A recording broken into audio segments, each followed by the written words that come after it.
anaasɛ ɛsoma wodoma hotefoɔ ebenya de akwakodi ho anaasɛ edin ene wo nanso eni ho ɛhyɛ nipa da sani ebetu akɔwiem ene onyankropɔn akɔtena democracy ɛyɛma bibifo anaasɛ ɛnyɛma yɛn kwasi broni tim popa ene senti a wɔde vaccination ɛba abibiman mu na family plan so mpo no ɛhyehyɛ bɛn ana kwasi broni hyehyɛyɛ ɛwɔ de krom enti a wɔde ɛtoa yɛn ɛba ne sɛn ana gay ate atese ɛwɔ wiase afana nyinara ɛnɛ wese illuminati ɛnɛ wese freemason ɛnɛ wese sumwe mu ne nyinara ahyase firi he no broni tim po a wɔde sa ma we nyara eba no de ato abidima mu no ene sen we entram se hwe wake up Africa kwasiada we ni kwasiada bia awia dumienu ekopem awia no mienu live on Royal TV eye adwumadi a ofa poku danko ye executive director edema free the mind movement ene ofa Israel Nkrumah a eye coordinator edema free the mind movement no ebeka me Kofi Kumi ho na yesim konwa na madi dwumadi ho chiame na ensem bia tise no ye gyina twekronkron so abakosem ene ntwere ahodo so na ede mo hu ba bia obibini ufiri ene mu a eduro ene soma wo sombo ma brofo sisi ache ebra so se call together twele kan no etumi bam ne no ana hyase o free the mind movement dwumadi efe se wake up Africa dwumadi so praso se ye fa dwumadi live on Royal TV so kwasiada we ni kwasiada bia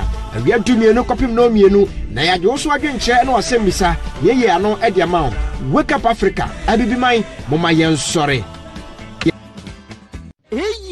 one business general Abatown Ayeniko multimedia so pay video editing, photo shoot, photo editing, documentary, business advert, music video, funeral program, birthday parties, onia uni haukra.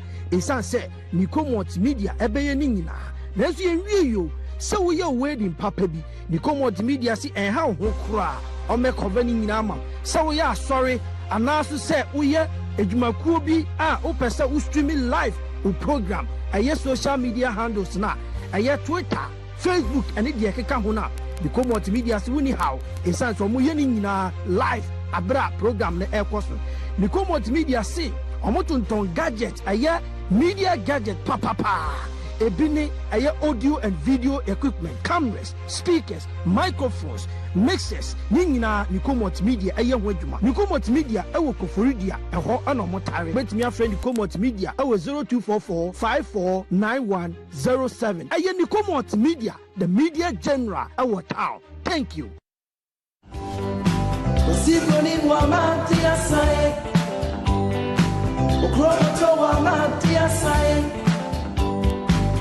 Amuna oba ye krum se oba betray yamesu e train on Tony ba e train on the assassin akwanu mana dia samu akwanu mana dia samu akwanu mana dia samu akwanu mana dia samu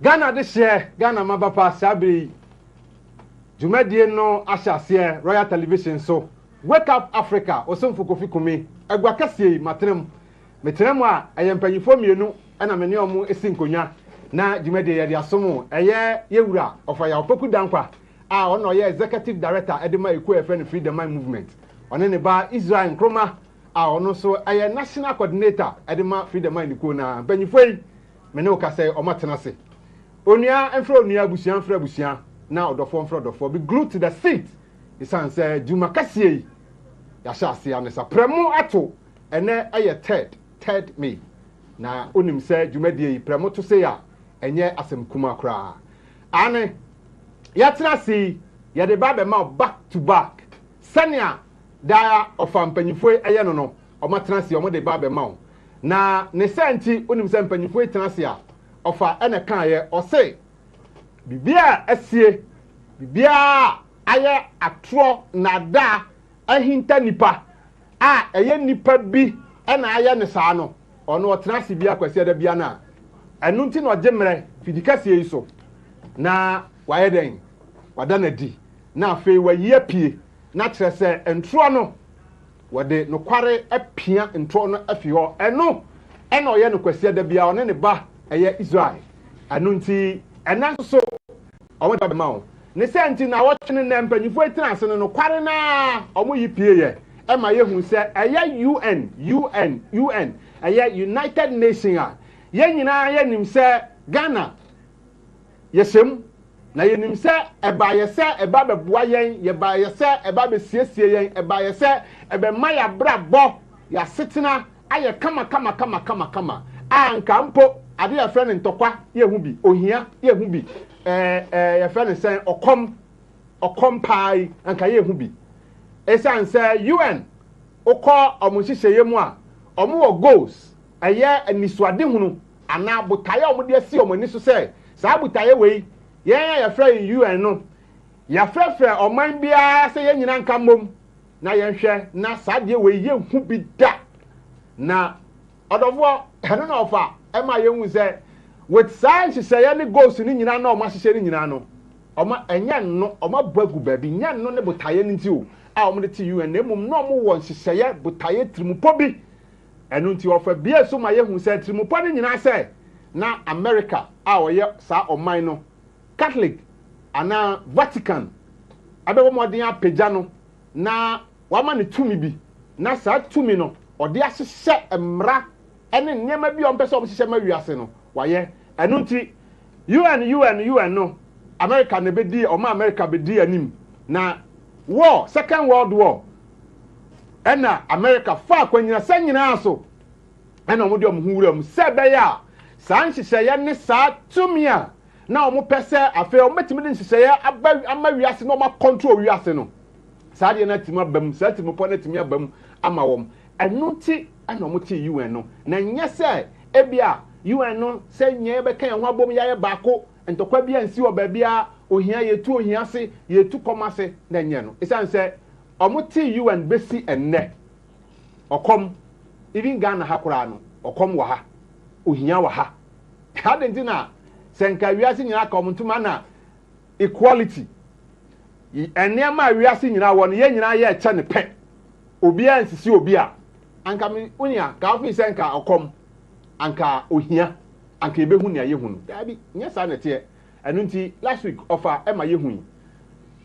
na ye bra panyi na oni ha ene de abusua obeka yensa se me ka kire mu se djuma bie de ni ko ba bi na ene de abrowa be yipuma kwan ma oba be kan yensa waka yensa nti watena se enu nti na kire se boaboa ho na afi akonya kese no onso je wode wo fie fra wunua na afei djumadie no menyi wafidie no emfamfi Royal Television yewura mankwa da Roma yeda na se ba bi owo bia ane ebia na oni fie na djumadie opese oka ho ane okọ Abefontin Tanso Wake Up Africa GH o hwehwe Wake Up Africa GH YouTube and Facebook pato betimi aka ho live na wonso wahwe bi sanso so ana WhatsApp message ana o SMS fabremi na kenkan ade amao matena si number ne 0206519335 0206519335 asida bi ana mede ema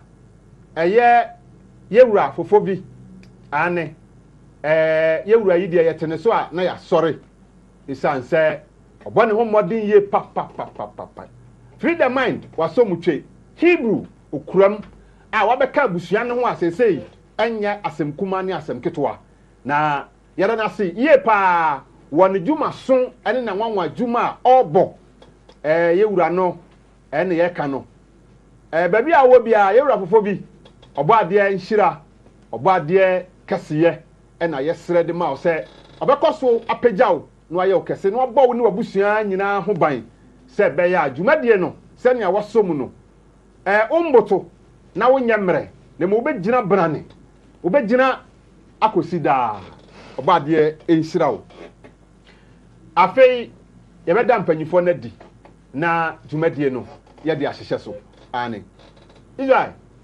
Kofi makwaba yoso bigiri se bibia eboko oh bibia is good eda wadi ase life is good always good life is good for me of course yeti idea life is always good yeah abo ade ka ye ho sure okay I me say abusia no last week o ma fe unti ubetia o mo amami oh me chere bibia abusia ne da wase ya brabo sa bia na abusia issue bi sa bia across mami sa and my baba abusia ne da wase obe Kofi aba ma kwaba mejo so biri se bia eboko andra ne ehwe ani endra ofa na fie aja onum se ano ya abatan enti etoda na abatan ye no ya be make ho ne ahwe ba bia wo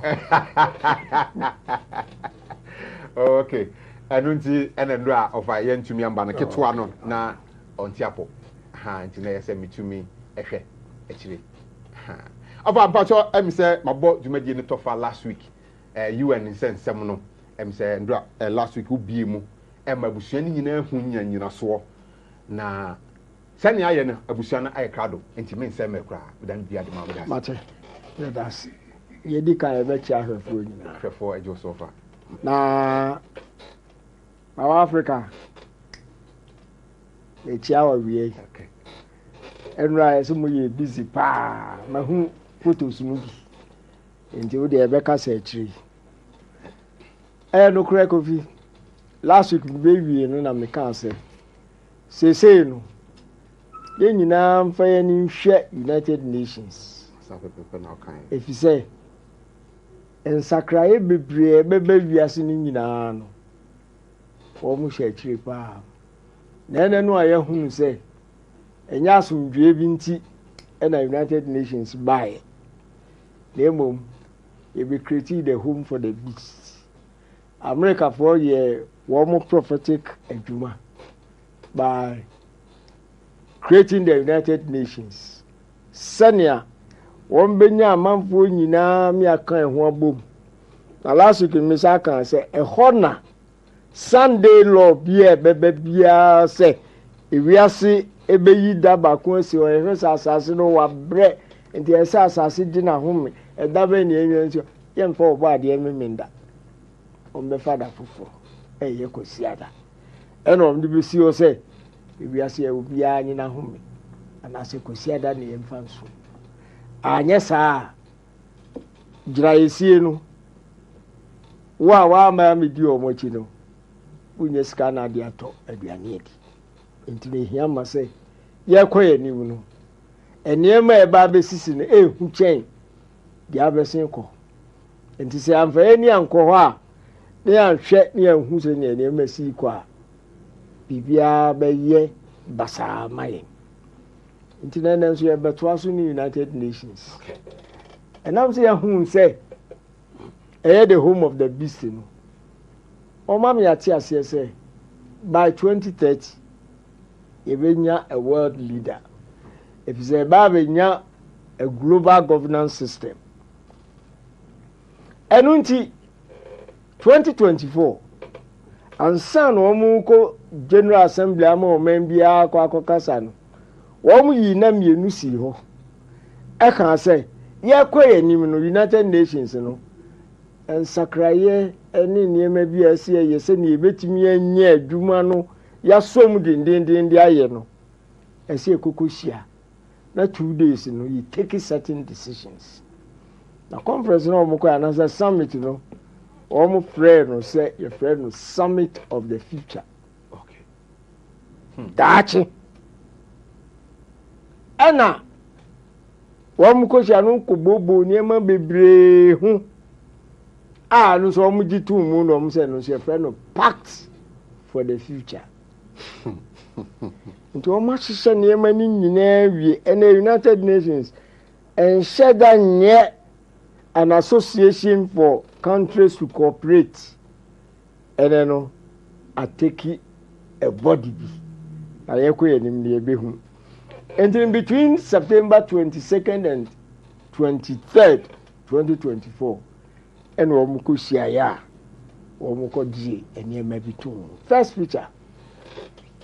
picture abodin no summit of the future outcome document abusia MCR mfasa document na to so mfama yi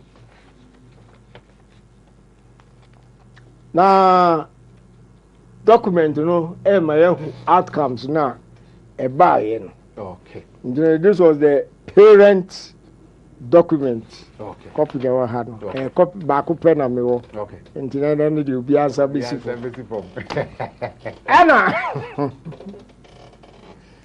sa summit wey mu ko hia ye no ena o mu tena sese aka mfie nan o na United Nations o ba ba azumu control wiase enti de betimi aye e de aboa no yenye every first video send your mukoshia ya wo mo ye say enye ma record ya tumu ye share first video of AD of Adansia in Sema all can or say world leaders adopt the pact for the future. That video no MCR moment.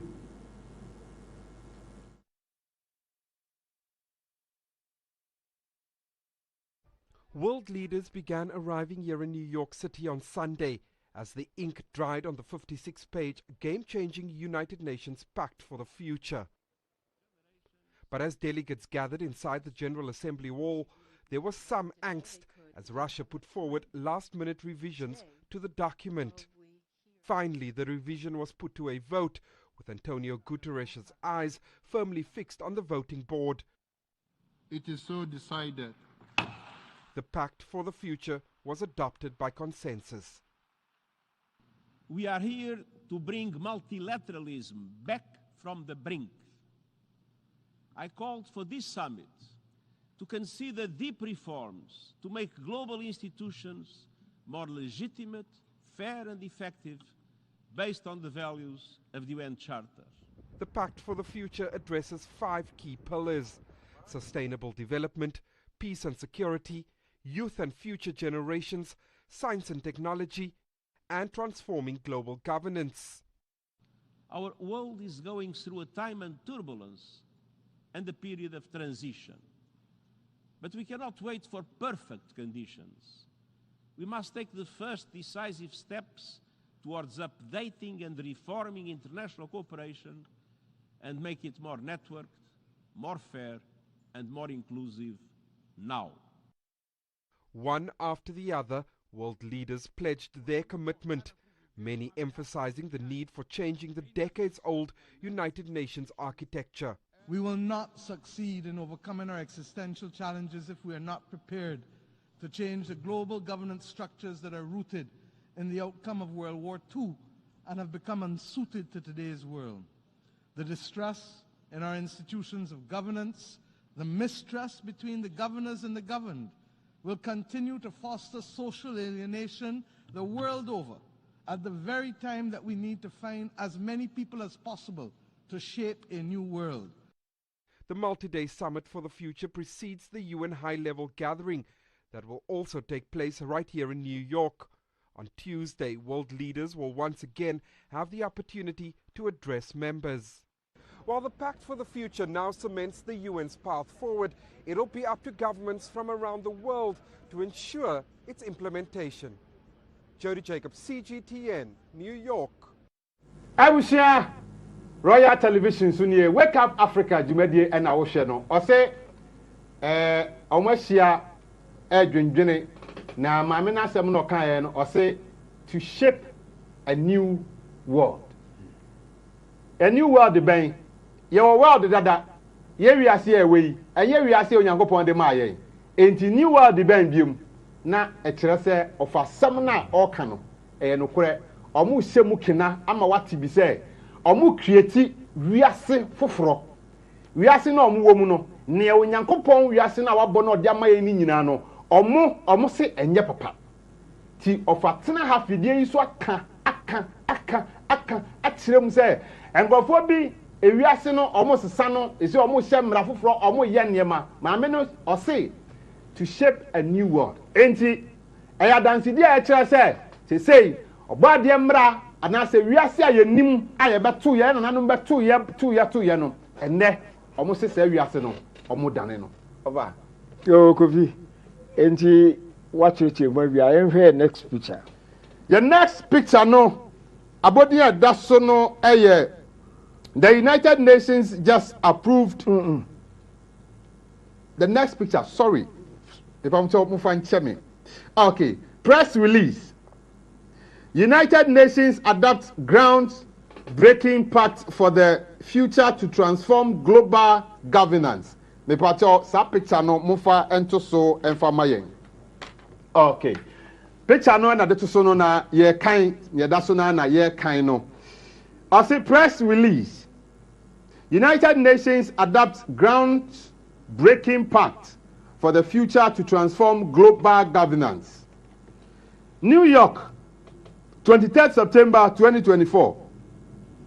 World leaders yesterday, 22nd September 2024, adopted a pact for the future that includes a global digital compact and a declaration on future generations. This pact is the culmination of an inclusive, years-long process to adapt international cooperation to the realities of today and the challenges of tomorrow.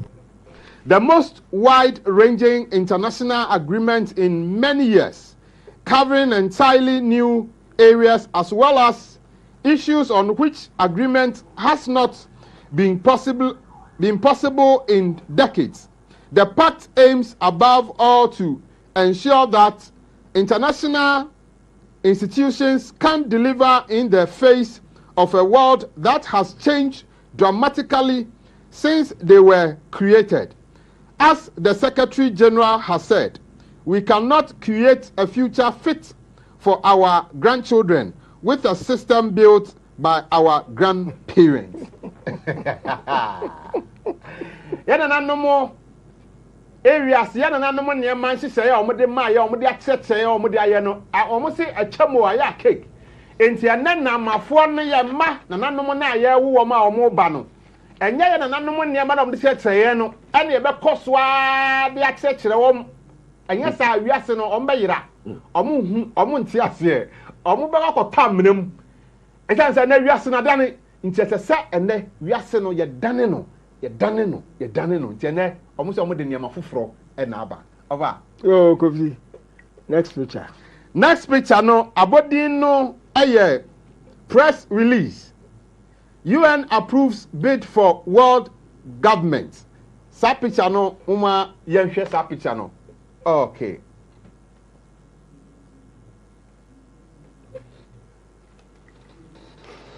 Okay, picture no and that's no press release now. UN approves bid for world government.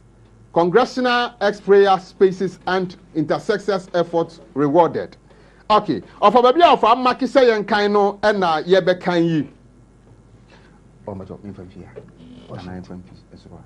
Okay, okay. Welcome. Okay. Yo, I say Washington DC on Sunday morning, the United Nations adopted without debate. Oh, okay. A pact for the future that includes a mandate for the organization and its Secretary General to manage complex global shocks. While the language employed misleadingly obscures the true purpose of this new charter, it is clearly to turn the United Nations into a world government. That's it. Okay. Why? Okay.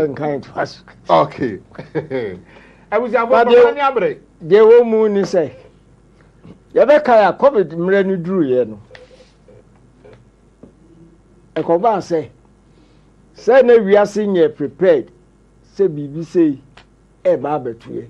Enti teki mre kakra ansana United World Health Organization beka say after the pandemic no COVID na nya pandemic enti no yentie instructions bi ni nema na saa delay kakra na baaye no ene ma heads of state bi mu yes ene saa dia state mi nya treaty na se bibi se beba da chi bi mu a yetimi aka me ehun se ye be ya na se yentimi nye na no ena countries bi ti sa America o mu yes hemfa WHO wo pesa obaji etumi na akwa one ma utumi se ba be dia ni mu na ye niema bi ye de ye ntie wu na ye ntie wu twina ntie be ye atwima mentwe na every 2 years bi a wo assembly kokohia wo mu ye say ye be ye ni anya treaty ye be ye de anya treaty antimi antintam ntie anu mu no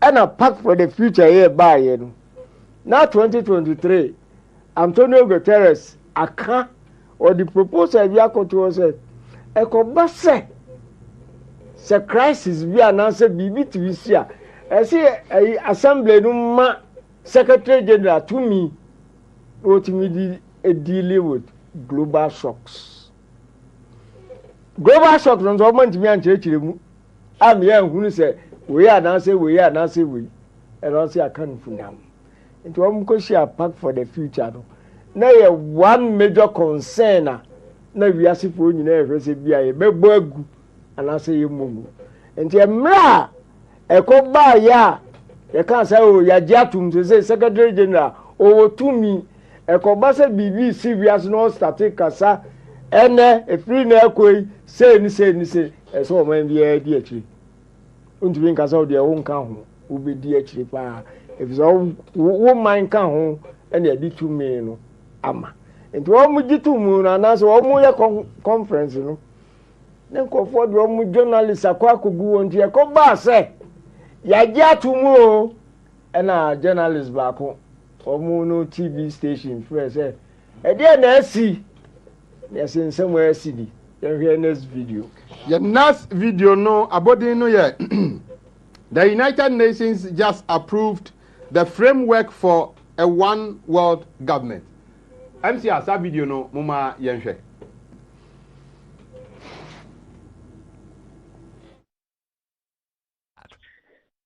Yes, so the Pact for the Future is a very large document, includes tons and tons of commitments by member nations. It was approved by basically the entire United Nations over the weekend, including the United States. In fact, Secretary Blinken yesterday afternoon gave a speech praising the Pact for the Future. So it includes all kinds of radical provisions. Probably the most important one, the one that we've been looking at most closely, is something called the Emergency Platform. The idea behind this is to give sweeping powers to the UN Secretary General in the event of a future, what they call global shock, which is not clearly defined in the document. The idea is essentially to expand the power of the Secretary General so that they can better manage at the UN international crises. Okay, so they had COVID in mind when they wrote this. So there is some good news on that. The document, the language for the document at the last minute, and I've been tracking the various revisions and versions and stuff, changed. And they took some of that emergency platform language out and replaced it with this vague promise to have the Secretary General develop a plan in the future. And so they essentially kicked the can down the road, I think, because that provision was becoming a little too controversial. Wait. This is so fascinating. It was that the Secretary General could just say, this is an emergency, a global shock, and it is let's say, a financial shock.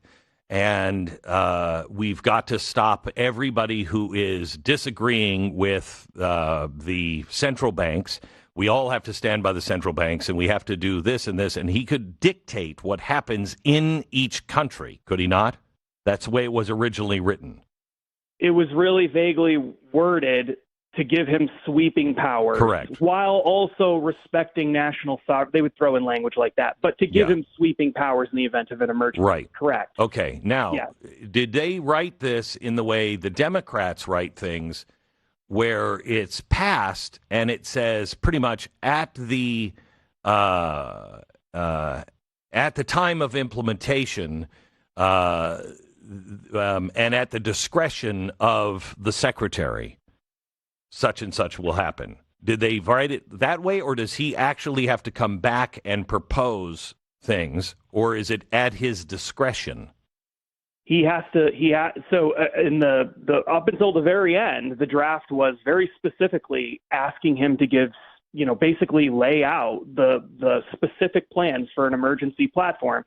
The final pass language says, this is the actual language. They want the Secretary General to consider approaches to strengthen the United Nations system response to complex global shocks within existing authorities, and ... It goes on and on and on. But in other words, we want you to re-propose all this stuff in the future. Okay. So it did not actually come into international law under this agreement. All right. So now hang on just a second. One other thing. When we say it passed, there was no actual vote, right? It was you could vote against it, which nobody did. Isn't that right? They do this a lot. They do this a lot at the United Nations, where they pass things by consensus, is what it's called, and it essentially is a way for them to pass things without having to formally vote for it. But it in essence passed. Yes. That is crazy. Okay. Yeah. So now the Declaration on Future Generations, what was that? And this one did not have anything removed from it, right? As far as I know, no. This is the most idealistic one. The idea behind this is to get younger people more involved in, think Greta Thunberg type, more involved in, their international agreements, creating a new position at the United Nations specifically for that purpose. All these vague commitments to socialistic policies about reducing inequalities between nations and battling climate change and stuff like that. But that one to me was the least objectionable of all of them, just because it was so idealistic and vaguely worded that I don't know how damaging it would be, to be totally honest. And the Global Digital Compact is the third part, and that passed. Yeah. Yeah, this is the most damaging one, I think. I think this is the most disturbing one. This passed as well. Essentially what this is meant to do is a few different things. It's meant to dramatically increase global governance of artificial intelligence. They want to create a couple of different new organizations, an independent international scientific panel on AI and the Global Dialogue on AI Governance Program. They want to have more collaboration with big tech, public-private partnerships, additional funding pumped into that, all of it designed to embed artificial intelligence and other emerging technologies with left-wing social justice goals, essentially, and they're very clear about that in the document. So that's a huge thing we've been warning about for a long time, going, Dark Future was all about that. We talk about that a ton in Propaganda Wars and how emerging technologies is going to manipulate every part of our society. And then, of course, misinformation, disinformation, a safe and secure internet, these kinds of things are riddled throughout the Global Digital Compact. This is probably the largest propaganda effort the UN is about to launch, the largest propaganda effort, I think, in modern history. You probably got to go back to like the Soviet Union or something before you're going to find something like this. They want to create all kinds of different collaborations with the media, with big tech companies, to control the internet for misinformation, disinformation, hate speech, etc. So specifically, here's an example. This is from the agreement. This is what was actually approved. This is just one of many examples. Quote, provide, promote, and facilitate access to and dissemination of independent, fact-based, timely, targeted, clear, accessible, multilingual, and science-based information to counter mis and disinformation.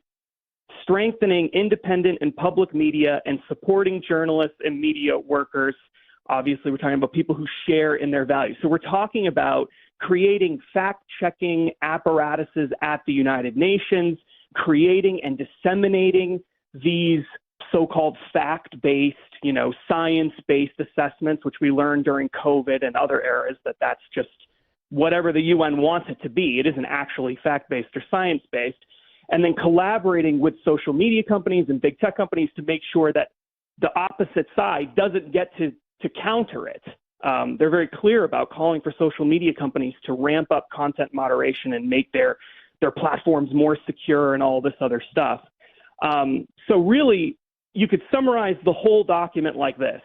The whole point of the Global Digital Compact is to get everybody off the internet that the United Nations doesn't like, to silence people who are not going along with it, and to create a vast propaganda network that is going to constantly be pumping out their own form of misinformation and disinformation, all in the name of allegedly getting to the truth, which of course is not what. Abusia Sabri Osha Wake Up Africa Jumadi Royal Television so ahaya na obenya Jumadi ni say na video no ensem na eka no emu odupa interview owura bi ene nipa mienu oye media person na o interview obi ono so kyerɛkyerɛ nsɛm ne nyinaa yɛ saa pact for the future ɛyɛ UN General Secretary ɔmo kɔɔ yɛ no sɛ tumi a yɛde ama no na tumi no ɛna yɛkyerɛkyerɛ mu sɛ no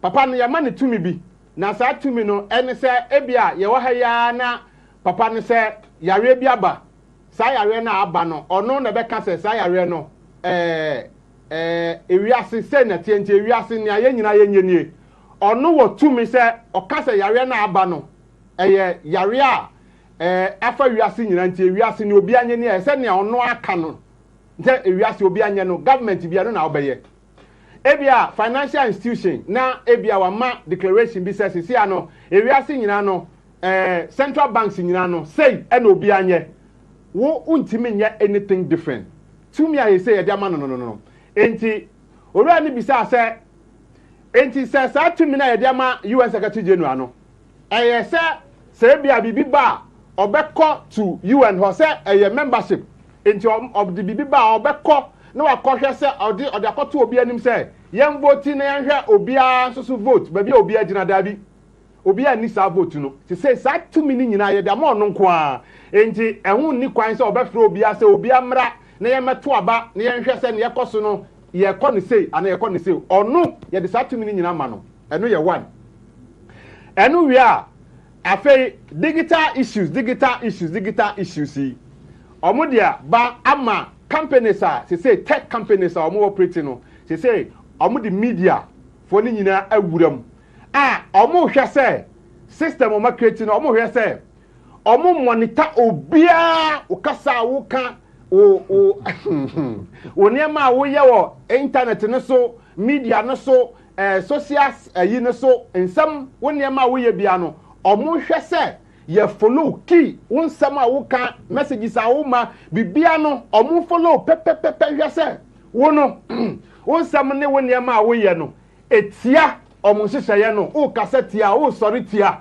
na ɛno ama ɔmo akwanya na ɔmo atimi ahu sɛ wo ɔmo nneɛma na wo hyehyɛ no wo mpere so na sɛ ɛno no kwan ɔmo de wo bɛfa so no na ɔmo hu kwan ɔmo betimi de wo afa so enti wɛnum nyinaa yɛ tumi a sɛ yɛde ama papa na ɔno nso create saa institutions here offer saa nkrofo nyina say they should come together na ɔmo hwɛ na saa nneɛma nti akakra wo democracy see ase kamema minka bi wutimi bie wa no atena TV media platform bia so na waka ne awo ka bia no ɔmo say kasa bi wɔ hɔ a untimi nka nti sɛ papa no ɔhyɛ mmara bi ba na wo te sɛ Ghana wo mpene so a Ghana ni bia ni kwan sɛ ɔkɔtena fidie bi so kɔtena baabi kɔkeka nsɛm tia yɛbɛ follow pɛpɛpɛpɛpɛ na yɛ follow ne sɛ wo ne yɛba ne ba a wɔmpa a ɛbere so a ɛna wo bɛhu saa ɛna nhyehyɛeɛ a ɔmo de ba ɔba covid daase na woka global digital compact ɛhɔ na adu seesei na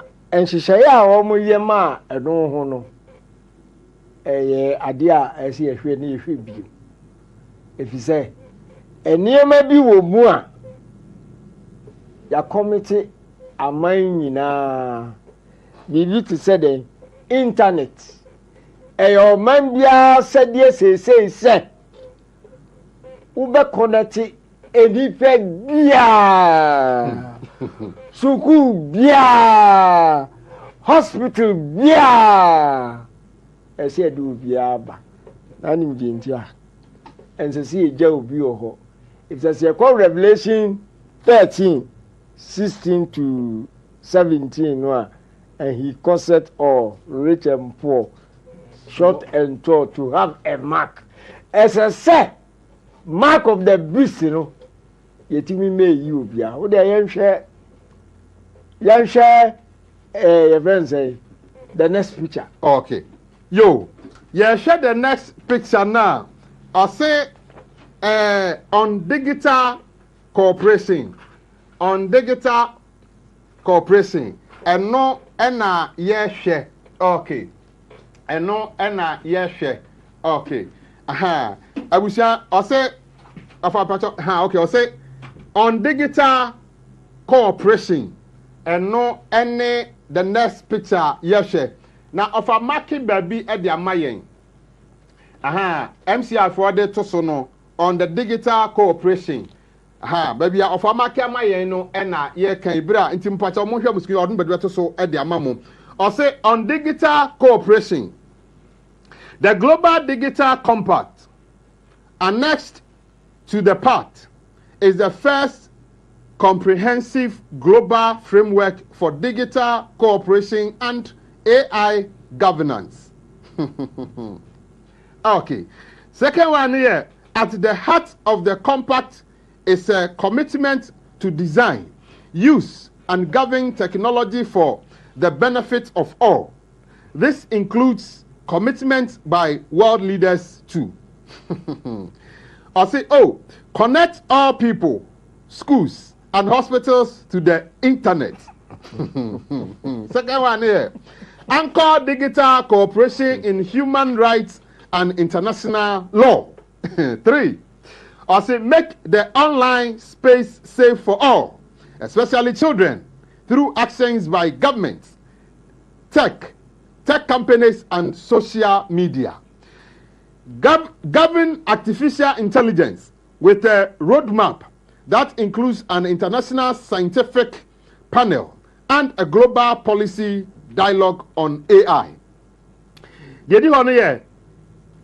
Make data more open and accessible with agreement on open source data, models, and standards.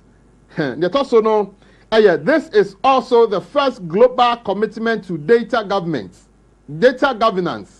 placing it on the UN agenda and requiring countries to take concrete actions by 2030.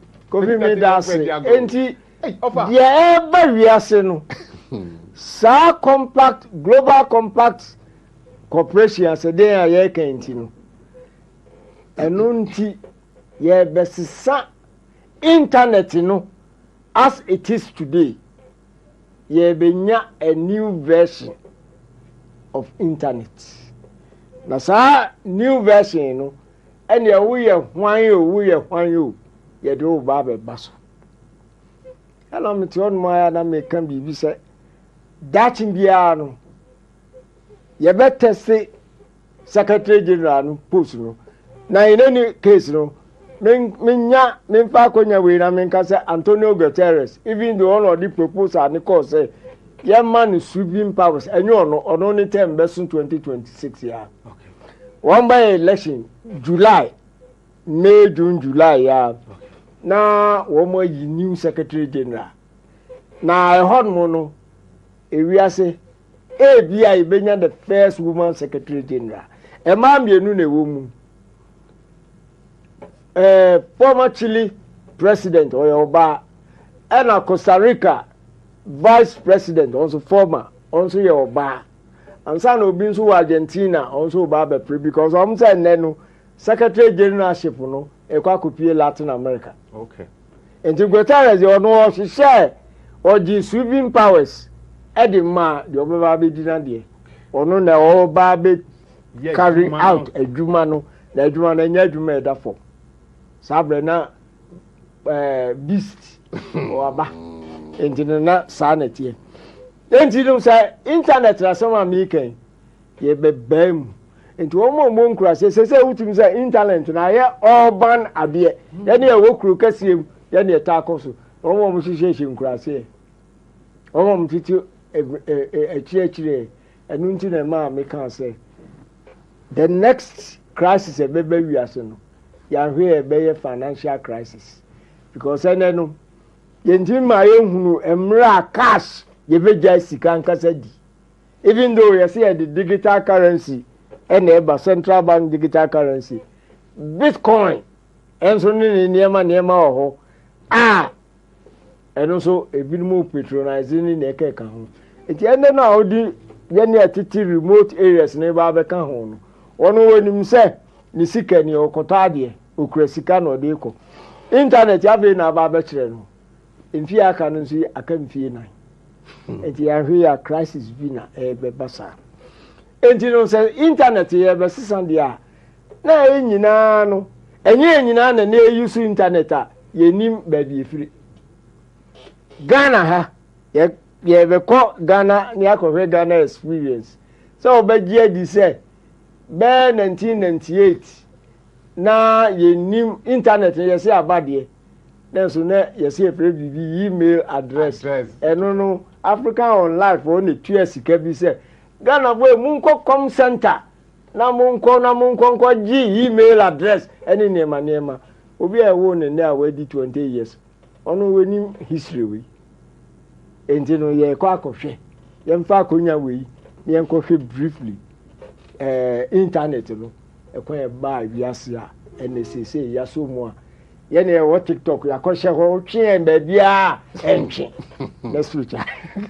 next picture no abodi no Newsweek August 8 1994 the birth of the internet sa picture no moma yenhwe mo fante so mfa ma yenhwe okay yo picture na edeto so na na ofa ede ama mi e da manimi na ye kinkan with your book I say the birth of the internet technology the builders of the net talks about how they changed the world.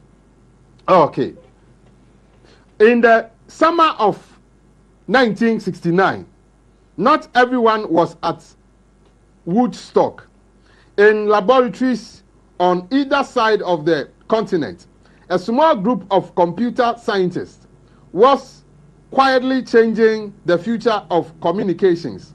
Their goal, to build a computer network that would enable researchers around the United States to share ideas.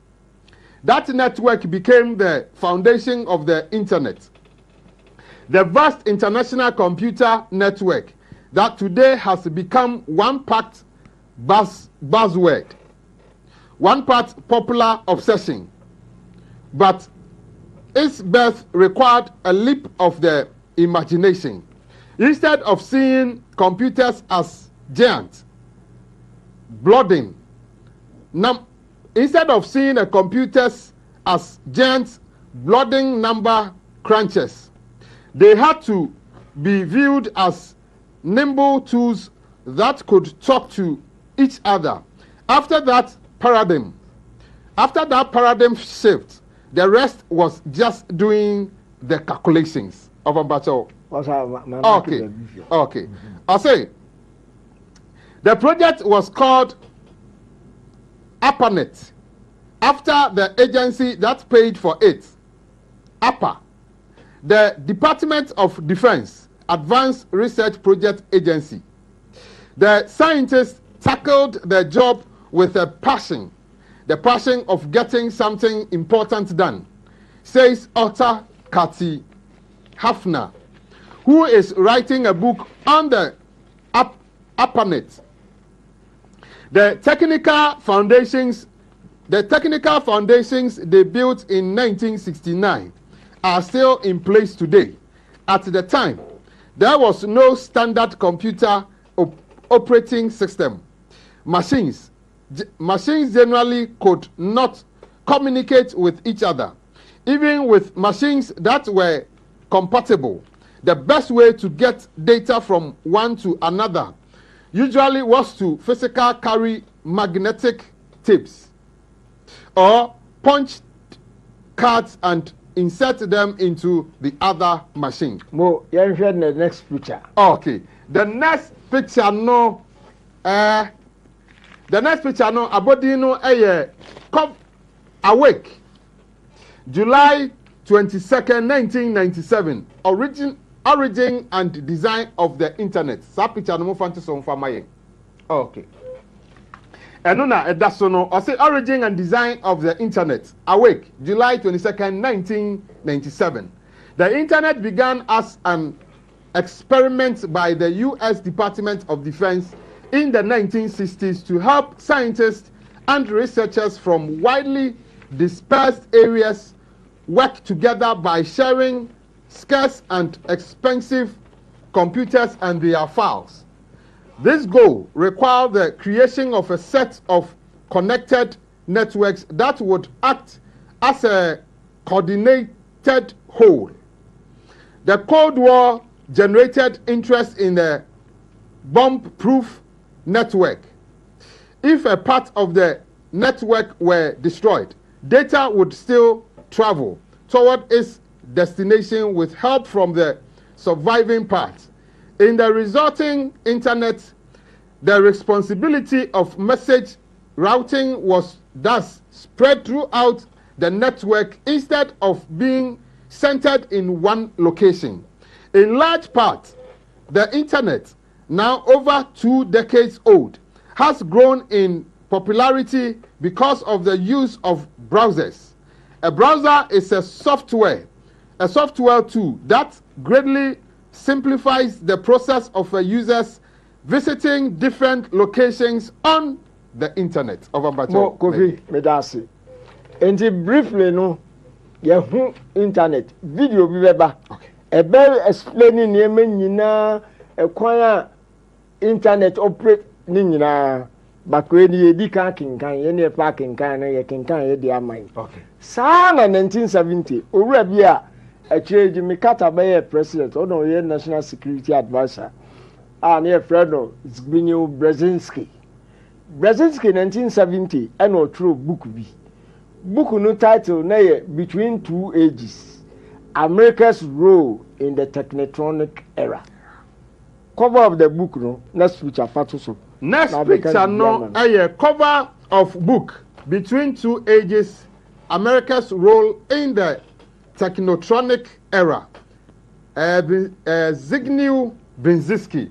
Pacho asa picture no fati so for me. Na book no but me wo online copy eni. Okay. The hard mono na oba be kan be page 10 online copy no. Okay. Next picture. Next picture no the onset of the technotronic age. Pacho asa picture no mo fa ento so emfa mayen. Ndu be kan baby ama kala no. Okay. Okay. Aha, and that's so no ba baby ayakala no kwa no fa say kan. The onset of the technotronic age. Baby ayakala ne ye kan ye. The post-industrial society, or say the post-industrial society is becoming a technotronic society. A society that is shaped culturally, psychologically, socially, and economically by the impact of technology and electronics, particularly in the area of computers and communications. Enti Brzezinski book no through 1970 no. O can say a society that has been fully influenced by the use of Sanema and a cover ICT ebe wiase. ICT through baby was assassin.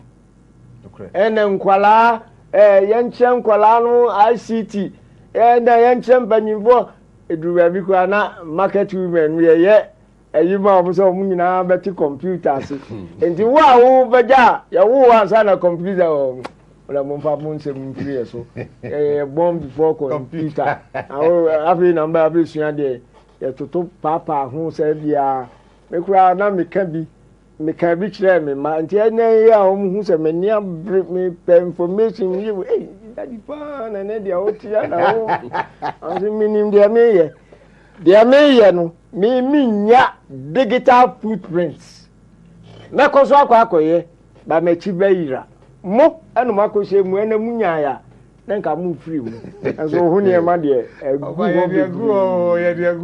da chi u besi giraye me na me nyina but me nya digital footprints bia o be hwehwɛ mi unhu mi da bia enso da bia enso na metio information a menya me ne mu che nyina meso me ko ho na me kokoi enso unya me digital footprints enti say na koye and ICT aba be bia masese no aba be sisa ye bibia ye enti say unni computer ho idea na unni idea na say we dey bu say we krasi ni bi kra na nam na omo so omunim no de ho akowura mu a na ende no ye be sisa the version of the computer no asem kese de bedru ho me market time na dru ho wi na ma dani amakwaku enti na me ye de me ye okay enti no say yɛnya booming internet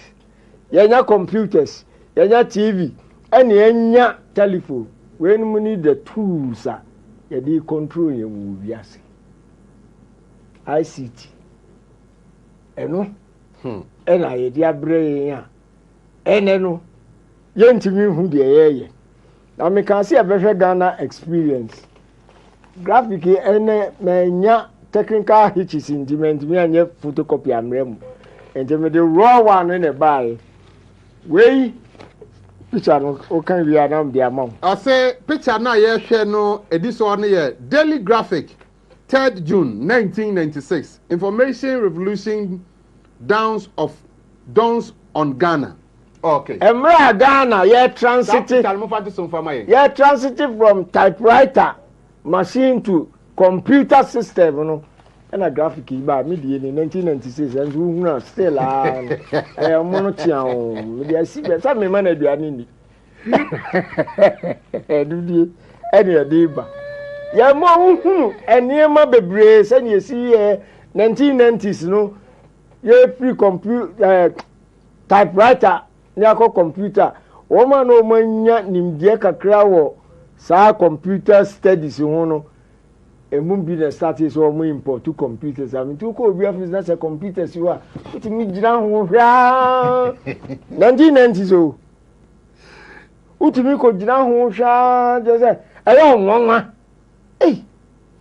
no ba be operate no oh na we say ya no na o ya that time no ya no sabre no na ye transitive ubeka ya obusuani wa aburochiri a wokọ high street no akọ buku person ne kasa ne amamre ebitumi nya bosome ebinum nya 2 weeks na so a enya so oti boga kra be bankran no ba kasa enemu a eni unya obi yusuru phone kra ti ka sense o die ne ya perfect ya bre ya hwe ne emem na Ghana ha ebe so kan bibi kitwa bi okay ewo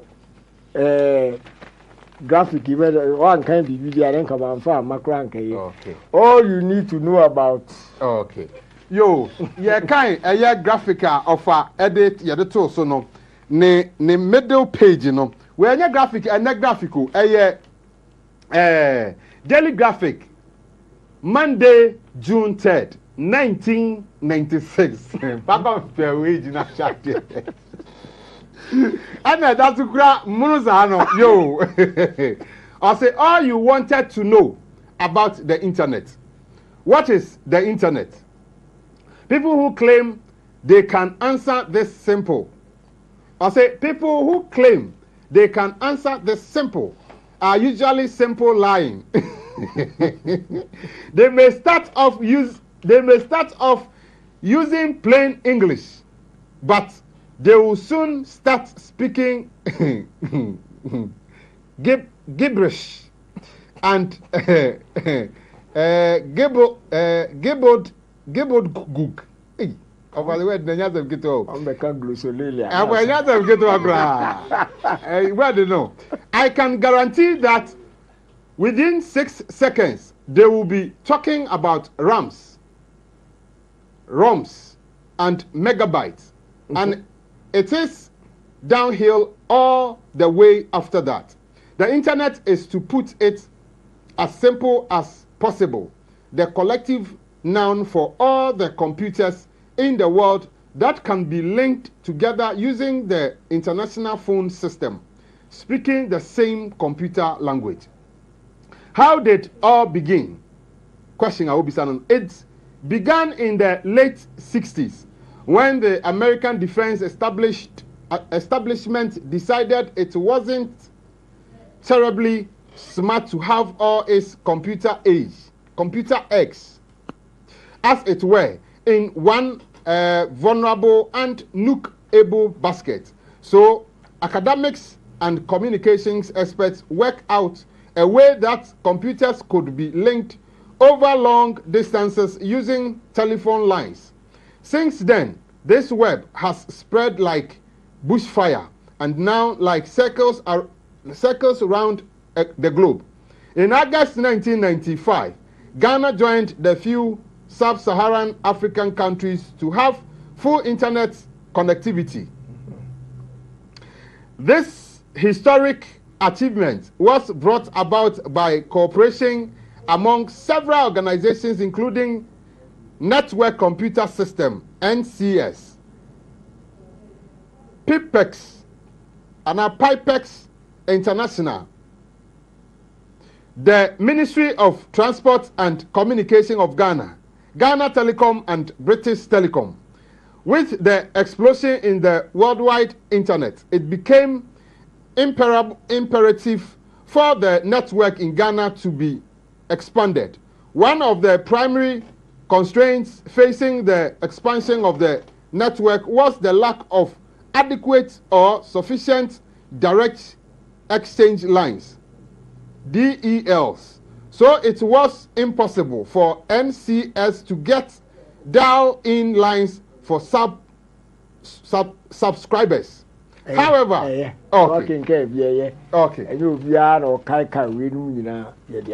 Okay. Enti no say 1995 na ekọ mu dia na yekunya internet no ya nhwe publications a graphic de buy ni nyina no na kire ye modalities a ye mfa so a new thing na aba enti no ye nhwe ye nko. Okay, Daily Graphic 22nd April 1996, 24th. Internet 24th, Daily Graphic 24th April 1966. 1996.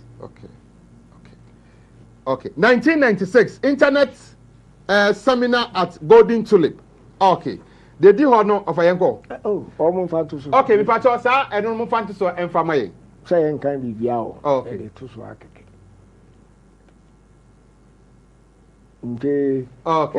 Seminar modalities befa so a e betumi a kire amanfo no mate ase no motimi akọ se de wo peso hunu no ukọ seminar ni bi e betiri bo atiro. Next picture. Daily Graphic 18th October 1997. Hooking schools onto the internet. Mpacho enomo ma yenhwe. Okay. Eno so no na ba se sada tie dia ye ma sukufo no nsunsua na wo mu hu se ne besi aye. Next picture no your Daily Graphic 11th December 1997. Creating right internet climate for Ghana. Pacho mufa enoso ento so mfa mayen.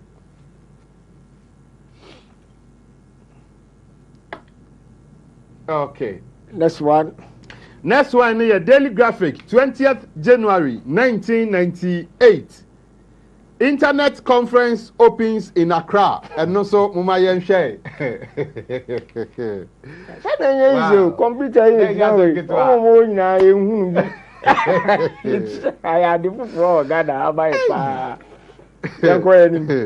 Daily Graphic 10th February 1998. Africa Online begins internet training for communication center operators. Hey, na had here man because Africa Online boss no makunta. Oh, okay. Me na me ho kire me die. Oh, okay. Ni aba na ye ware no. Oh, okay. Ba obebo adwuma. Okay. Ya suma no mo obai. E na ya mani sika.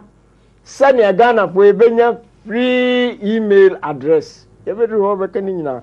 Na we ye time a obai no bi na mu com centers mo be kai a communication centers in the 1990s. Now hopa circle busy internet. We na mu rep. Hey, o plase ehun sa won so wo town wa. O eni ehia mo ye ehia o busy internet. It say won so ehun sa on nam krum. O ko no 1990s assembly e kan yo. Next picture. Next picture no your Daily Graphic 25th February 1998. Africa Online launches a $1 million free email program. Yes, I don't make it. Oh, the bad say you need one the crow. Go buy no over say Africa Online the Sikaba. Obia we Ghana ni bia kona com center.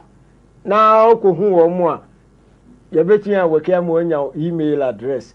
so to take advantage of the technology in Nema. Hey, and Daily Graphic, 25th February 1998. Email service for every Ghanaian. Pato Adonso, Muma has a picture.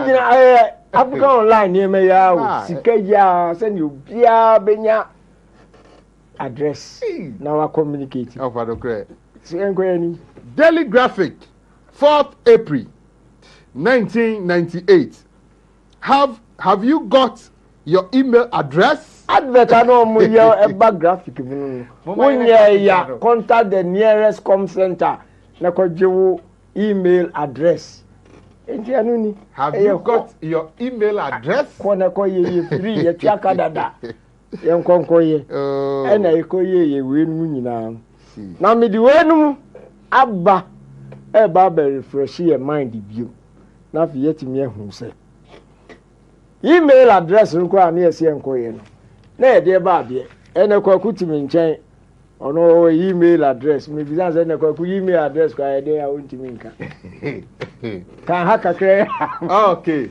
Ye kan afi awake book yi mu ane na I say internet addresses, what are they? Internet addresses, what are they? Question I will be saying no.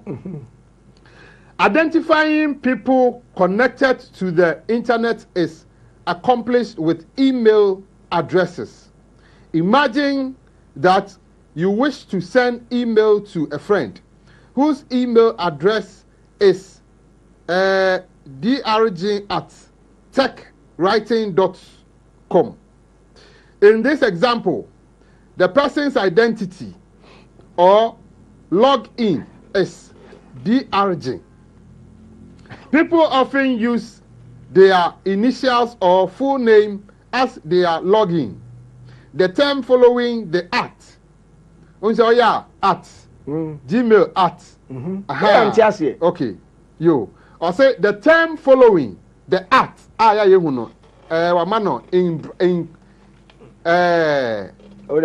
okay. I say symbol may be their employer. But I mean for hobium. I say the term following the @ in quotes symbol may be their employer. I can say bia kumi at gmail.com and .org. And then okay. I don't know always be natural. Okay. Say it could be your employer, it could be your location, it could be your service provider. Okay. And until you use it. Okay. Okay. The term following the @ symbol may be their employer, their place of business, or their email services provider. In this case, tech writing identifies such a business. The last part of the address identifies the type of organization with which your friend has a login. In this case, com in brackets refers to a commercial organization. Educational organizations have a similar naming convention but end with edu, that is edu.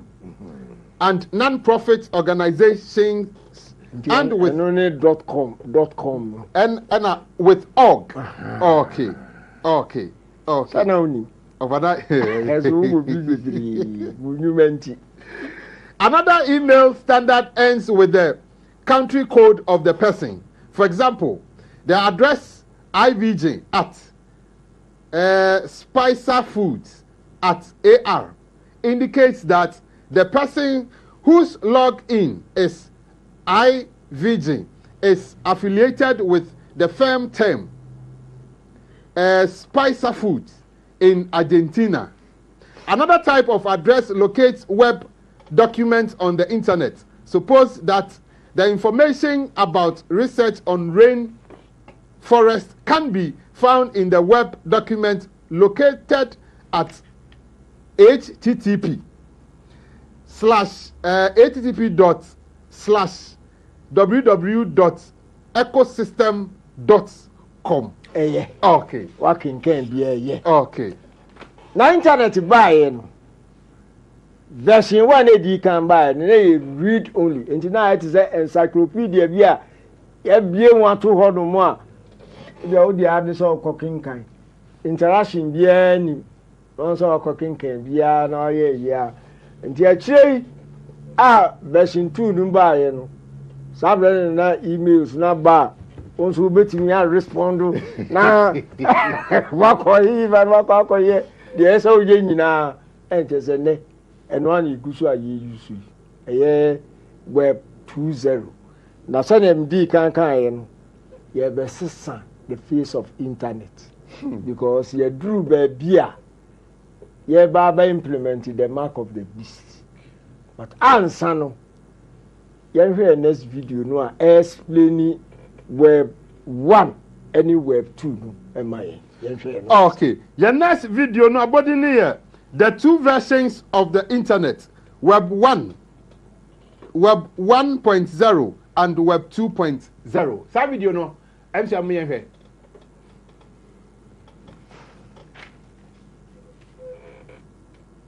let's discuss the internet. A minute or two, I spoke about Web 3, which is the third version of the internet. I'm not sure that it was common knowledge that there are 3 versions of the internet. I know I didn't know. So to understand version 3, we first need to understand, of course, versions 1 and 2. So version 1 of the internet. This is the internet from the time period of, let's say, 1991 to 2004.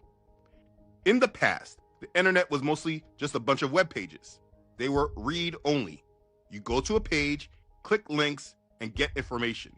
They call that static pages. There wasn't a lot of interaction with the web pages. You didn't log on to websites. You couldn't write on the pages itself. Leave comments, for instance, you couldn't do that. It was like a big Wikipedia with different links that took you all over the web. Like I said, they were read-only. This early version of the internet wasn't even profitable by ads. Viewing analytics was not a part of this version. The average Web 1 user was limited to sending emails and reading information published on web pages. But at the time, you must understand this was revolutionary. When we first were using it, it was very cool. I remember I was using Prodigy early on, and I thought it was really cool. Now, in understanding this, it's important to understand behind the scenes. I know when discussing Web 1, we are talking about a time period from the 90s, but the internet has been around for a longer period of time than that. It is said that the origins of the internet can be traced all the way back to 1966 when the US Department of Defense began working on a project called ARPANET, the Advanced Research Projects Agency Network. What has been said is that they set out to create a system for remote computer access and communication, simply meaning computers communicating with other computers. This was a decentralized system. When the internet was first created, it was decentralized. Now, let me cover this word because it's really important to understand. Decentralized. This means controlled by several local offices or authorities rather than one single one. When you hear the word decentralized, this word is about control. That's what it means. It's where the control is. When something is said to be decentralized, it's not in the power of one person or one organization, but in the control of multiple groups. Remember that, please. It's important. So again, the early internet was more peer-to-peer, computer to computer. The speed and capabilities were based on the computers used in the network. I mean, this was fine when the network was small, but as the adoption of the internet grew, this way became unmanageable. So when Web 1 was introduced, it came with a different system than when the internet was first invented. Again, the first internet was more of an intranet. All the computers in the one network worked together and communicated with each other. Very much like in your job, they have an intranet where all the corporation's computers talk with each other. When Web 1 was introduced, it came with new protocols that allowed it to be the World Wide Web. The first website ever created on the internet was created, guess where? At CERN in Switzerland, which will tell us all that we need to know about the foundation of the internet. But in regards to the internet, at its creation, the first part to know is that it was no longer decentralized, but now centralized.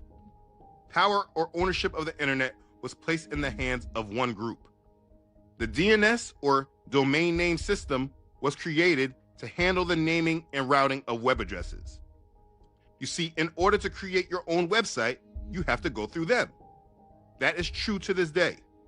The DNS and their parent organization, ICANN, basically owns most of the websites that we use. ICANN stands for the Internet Corporation for Assigned Names and Numbers. It is the organization that controlled the internet. Like I was saying about our websites, we don't own them, we rent them. We rent our domain names from registrars like GoDaddy and Namecheap, who are authorized by ICANN to rent them. They are the middlemen. But at the end of the day, we don't actually take ownership of these domains. This is why it is possible for websites to be censored, transferred, and seized entirely.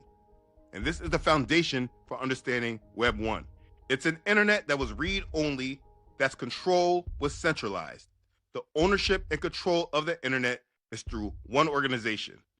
All of us consumers just dealt with the middlemen. Okay, hope you got that. Now we move on to Web 2.0. This is the internet we are currently using today. This was from 2004 to this current is the read and write web. And through this internet, the internet became more interactive. This version gave users the ability to contribute to websites by writing their own content. Web 2.0 took the static content of the Web 1 days and they made it dynamic. So now websites were not just static, but now they could be dynamic, which means that you just can interact with them and you can write on them. We were able to be given dynamic web pages information. But here's the biggest part to this. Not only were we able to give these web pages information, but now the web pages were able to now get information from us. The web was now at this point transferring enormous amounts of information about each of us all over the world who used it. Web 2.0 is where we saw the creation of social networking. People were creating new products on this major product of the internet. And the products were all about increasing our level of interaction with the internet. And it became that the better your website was able to keep people engaged and keep them interacting with your site, the more valuable your site was. It's because of attention. The more attention a site was able to hold, the better. Why is that? It's because of the same business model that the television is based from. You monetize attention through ads. And so with Web 2.0, a major shift happened in the world that was deeper than the television could ever provide. Web 2.0 transformed us into a product. We became data that was able to be studied and monitored.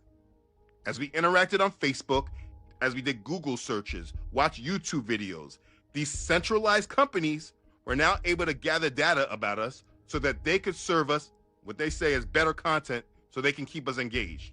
So we would stay on their websites longer. That's how they framed it. They were collecting a massive amount of data about everyone that engaged in their products. They then took it a step deeper and took all that massive amount of data that they were collecting, and then they repackaged it to sell it to advertisers, which created the age of targeted advertising and the lack of privacy for all of us consumers who just consume the internet blindly. To better understand, let's look at it from examining the company Facebook, who a few years ago renamed themselves Meta because of Web 3.0, but I don't want to get ahead of myself. Let's say you go and open a new Facebook account. You enter your name, your age, your phone number, maybe your gender. Then you connect with some friends, join a few groups that you're interested in, and like the pages of some of your favorite brands. Just like that, you have given Facebook a virtual version of yourself.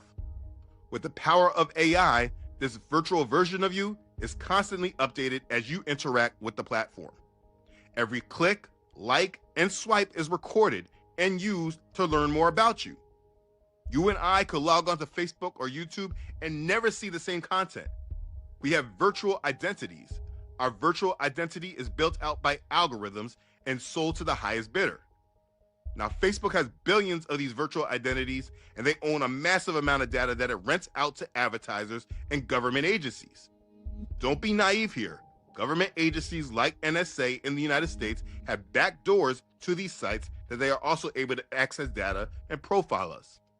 Now, Facebook does not necessarily sell this data. Instead, they use the data to create highly accurate models, which marketers then target with their ads. And this is how the internet works.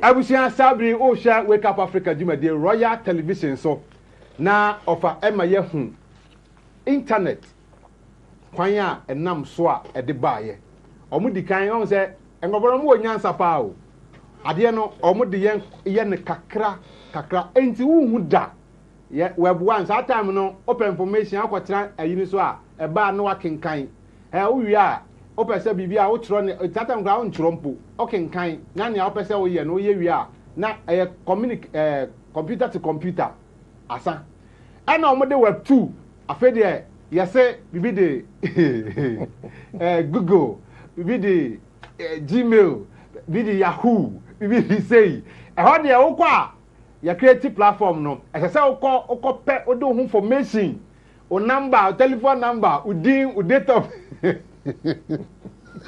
nti kwan we no mo fast nti o mo de yen step 2 no o mo do 2 no na fe o ma sha se offer e di informations we no mo fast so I guess say o ma bo modern to media collecting your informations a ene he opa kwasha mnam o mo nim ba bi a wo se na guess ni nyina no offer o mo obutai nti o mo de sade we e bae yo enti yenya hunu web 1 10 and a web 20 ana say no o mo say ye be call web 3 30 na web 30 no wọ́n di kankan word bi say oh anu so ye be decentralize ana wo use network no wa na be control data ti amanfo ye ana ye ni an ye be control dey na ye 3 ye ana ye ni an ye Google mem wentimi mem na dey no mo refini say ye say enye centralized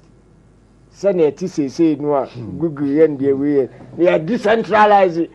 What is decentralization? What do you say? One our control, and then at the local level, no more control need to be.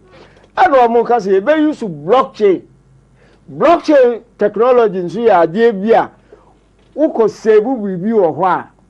Afibo, network to network. Ubenya different networks. Ubia use blockchain. Abia we no at the hotel bia. And one no nim de all ya was say na ye ko 30 no na machire no afi nani kumi no ni o boy we no ha dwen wo ha do ene wo so betra ho no oh mete down so my e de a be pepe die we dey say na me my imagine say mark of the beast no me nye da ho every day enye ni nyina also ati da so my plot ni ehwe ba bi property also otro da so ma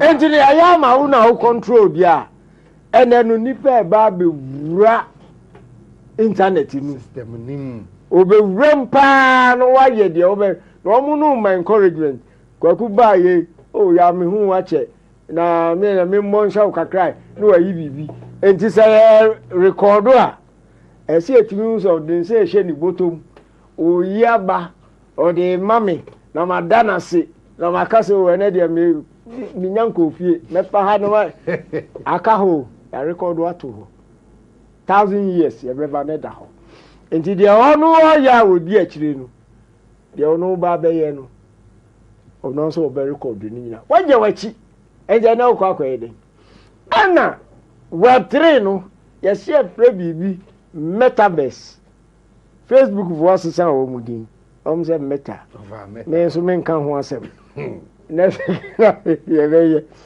I had to say ene no internet no wo be share wearable ye ka say wearable ada say space ana say na wako virtual world ho wo be ko na say ye ton niema wo she wi a wo so betumi akwa kan anti ade we sign na ya kan kiro ne bo you will interact with them. Then you know, yeah, track you. If you no bus, I know almost and your internet, even the way the 3 dimensional, who crowd to me can home. I've been independent now, a bit pia, in any case, Argentina see Bitcoin aba.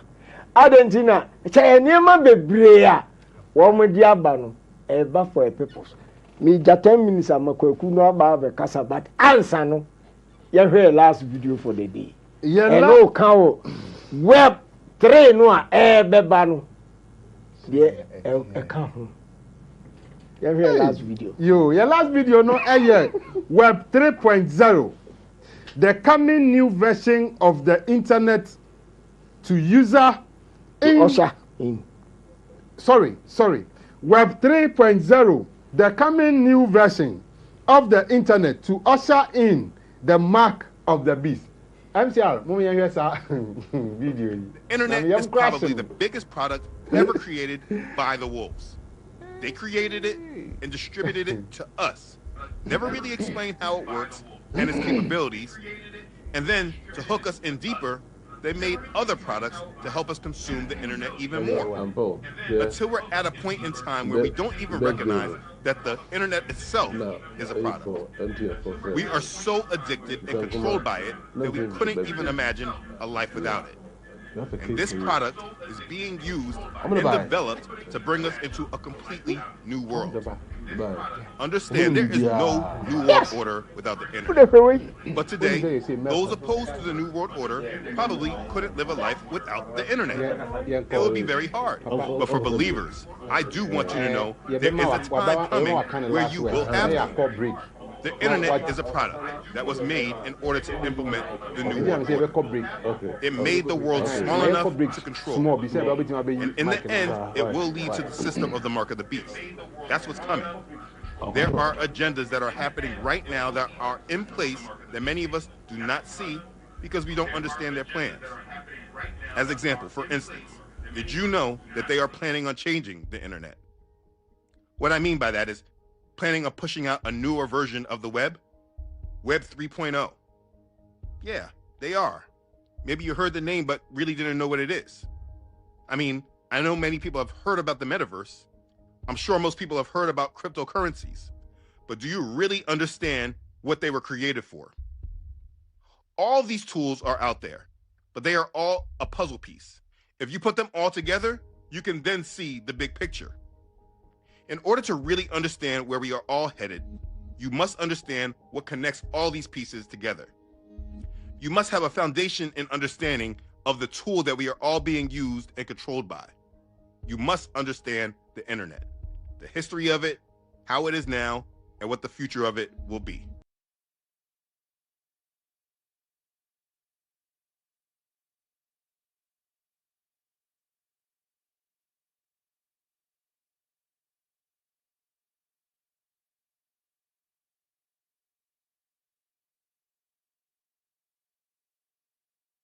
Sabri Osha Wake Up Africa Juma the Royal Television so na web 3.0 no na yahwe no abusia ehu pa o ene kwan a o mafa so a o mo yade no ade no o mo ye ma eye te se ebeboa wa brabo ebe ma wa brabo no aye simple ebe ma ene ye nyina nim se mrantie ne maba wa ye ba ye businesses a o pese wo ye no ene social media internet sa platforms ya so ana na obetimi aye ene o pese o ye business o ye international person a o business so pese ko ayi a global ege se o ko Amazon ege se o ko sa enko o ko register no fa e wa ha nyina we nyina ye nneema o mo de abrɛ ye ya wo de wonim se ebeboa wadwuma ma wadwuma koso na nsa na ne nyina no na o mo obutae wa akira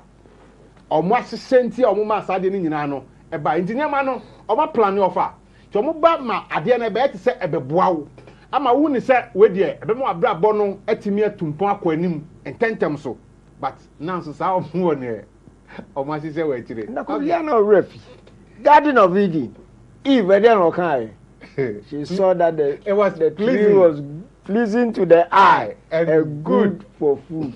And I also say, oh, for your convenience. What if you hear now bank for? Why you sika? They are two ways. What if you one carbon tianko fa Uber and I say one and tianko. We are more stress. No stress. Also, sika no beto one also can say, Israel foods. Me pay a plate of yika kase between a year the way akawa. Oti hon man here the buy the abro. Na convenience be na change. Of so convenient. E ti mudu hu abwa akoshim. Wa dede onu onyan. Se na e ka kire Eve. Wani ni be bie no ati se obo ade no a wo be hu papa no ahu body. Anu a. Enti anu na da bia di ye bibia. Enti okoshem na se yiwu a. Afi na be bisa nti enye nde. Ani ana emidin. E je se baby awuti ni de wuye no wuye no nkwa na wuye o na say na mi ma promptu ammo hu se ne say na tie dia e so hu se ye nyina ye si gina mi so be si gina ye ni bi enti me nam no nkura me kura mi kuta me kura na me nam nya be na su kom de be na sa no akom sre obi cap bia ko to akodi nsu ano enti za want mi anya sa no hu se from the beginning no want me and found to mu say obi hwe are obro no a wote so wo kwa wo banti obi wo e so obi anu ha all monitor wa na obi hwe pa o hwe for various reasons e bia wo dress ye dem bia ebo 8 o'clock no wa betwam enti o de aye wono so na yi so the monitor 8 o'clock wo na ba besin no ene de ni shirt na fo na o hwe enti de obeya say odako mesi from nam na kokasa because me nwanwa oye de be ni pakura e na time bia mo sa time no osi na how much more wo krampo as an individual obi nkro ye man no aye oyi a na nye obi ono wo ye na dwen say me track obi a enti no so kotomu a wato aka kwan ya obi ena version 3 year bay say na wo hwe bi no ate say ene de be jagum ukwa kogwam 3 dimensional enti no ade a wo hwe no betumi a participate akoka ho wo be fa edin bi ena web 3 no ye nyanyawo initial address ni we no anu no because they say it we track you say edin a wo de register enemy ene from say a friend say, I dear friend say, they don't even need it. Into first, you know, the room. I know who say, who could shame more about me and participate. I've been in Kofoko goggles. Oh, my room. Now, could you be we are? What's our business and the end? What could those go where we are? Now, I'll be some.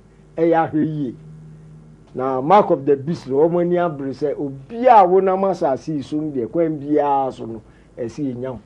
Now to me see jinaye enu nti na yesesa internet no oba de me ahoden a next week ni de bewura metaverse no ankasem eye immersion buku wura mu na ade na wo hwe no wonso what me participate in it and a virtual world yeah ma look like a real world and only ade da ni ko fi me das ofa yenso yeda se ofa ama yehu nia ewo yanimu a yeba na ayemi se ye nyina ye nim se enei ye do sam pempon so se utimi oda eniema online eno no ye se okọ se Amazon na open na okọ ho a udu details u pay your details na wo de aye na wo de atoto eniema ko abetoto na o direction be bia wo wa ye wo ho delivery na aba ebitimi to eniema fi abrotire wo ho na aba no akoje wa de ene ofa se dimension na e ba no de eno de o mfa ofo no nye wo so obekọ na virtual odi adnase we na wo hwe na nema no e ba na ye na so ye o mipe we na wa communicate no point ne ya tu be select uwi a na wa ye direction no be bia no wa give ni nyina ansa kwanta na akwakoye sa de no tu ye na ye wi a wo fia ya sina ye konisano yo aha na ofase odiyen ebabesi ye abuja ye betwa ye ho na ya basisi a ye ba na ye wo bia de beto aso ye dase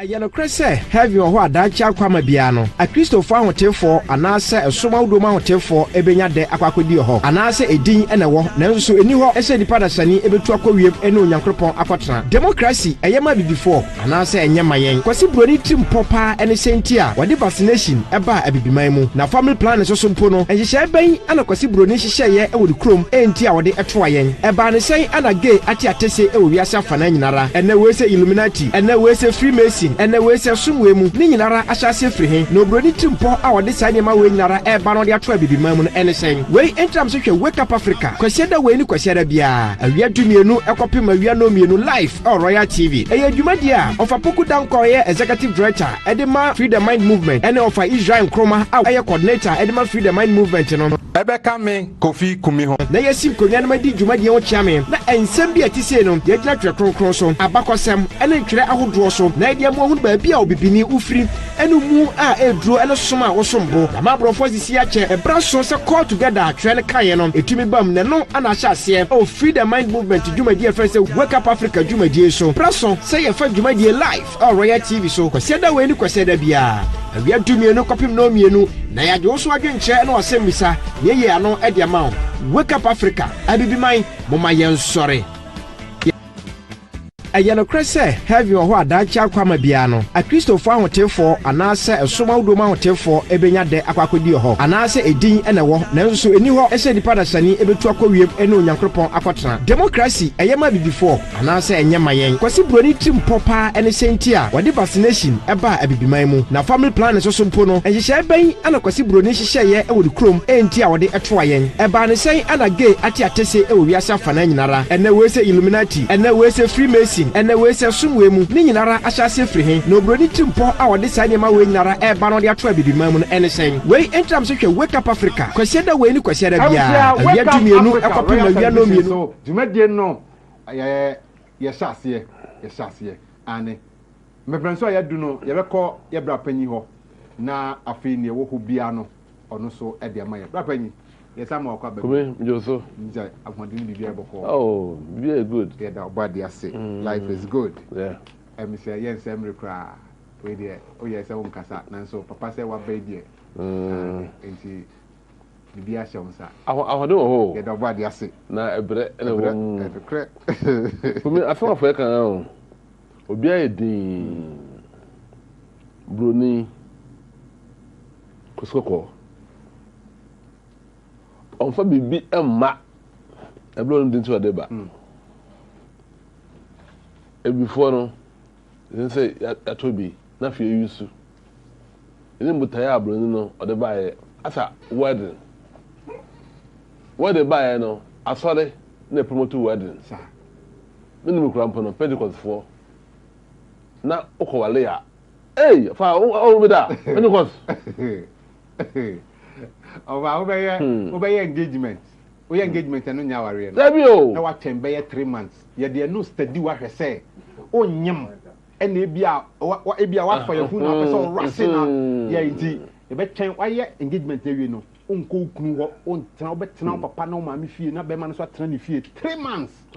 After ansa na fe dey ma be ye ya be ye mo po ni na ya aware na kasa. Ta fe dey o ware o ye no wi ansa na call papa we few man over bi akọ ware ase what say ofa bibi sa pie mu a na get aware no nware be bo wasen o panyin bia ni oba be gina wachi say me elder me madam for pa ne papa ne ba no se ne ba ne yere no omkodo mu fi abrotire o omahia wa abrotire kura ya yi no maba papa ne say once a wahu oba ne so no de papa no onkoda omunye no efie de tituwa bi na ne boy ne so papa we so the friend before there so mo nti we ona pend gusin na uti dia friend before nti into dem yen koye no papa ne say koy me dia me nko papa me kan na nko da me kan chere mu say the word wedding abofo ne ba ye no asole ne promote ye na yenim a man be who say a good pa